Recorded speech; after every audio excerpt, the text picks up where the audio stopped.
formula for subtracting 7 is equal to minus 10 plus 3.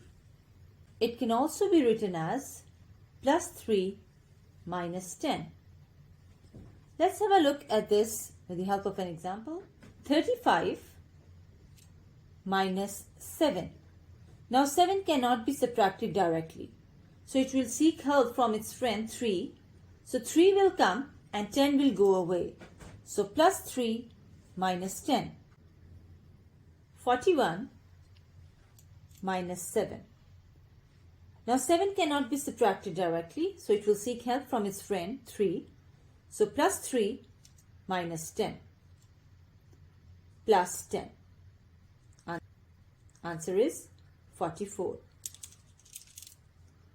74 minus 4